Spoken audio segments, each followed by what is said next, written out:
Altri 200 profughi in arrivo in queste ore nella nostra regione che porteranno a oltre 2000 il totale dei migranti accolti dall'inizio dell'anno. Di questi 869 alloggiano nelle diverse strutture d'accoglienza messe a disposizione nel nostro territorio. Gli altri dovrebbero aver già lasciato il Veneto, ma di molti di loro si sono perse le tracce. Per i nuovi arrivi, che dovrebbero essere qui entro giovedì sera al massimo, la prefettura ha cercato di trovare una sistemazione immediata confrontandosi con i rappresentanti di comuni e province nel tavolo tecnico dedicato al tema.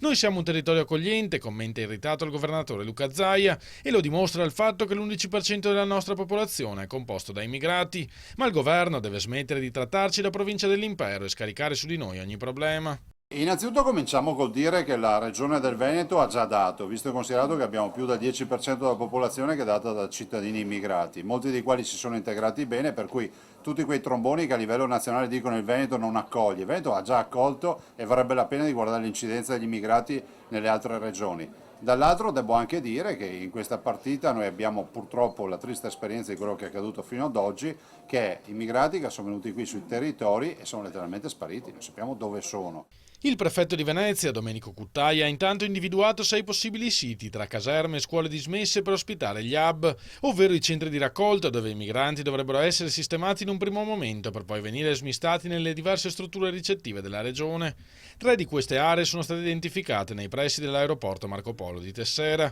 Speriamo di trovare una soluzione condivisa tra tutti i soggetti, si augura il prefetto, altrimenti ci saranno problemi, visto che questi migranti appena sbarcati arrivano direttamente qui sulla base di un criterio di ripartizione sul territorio nazionale che prevede una quota spettante al Veneto.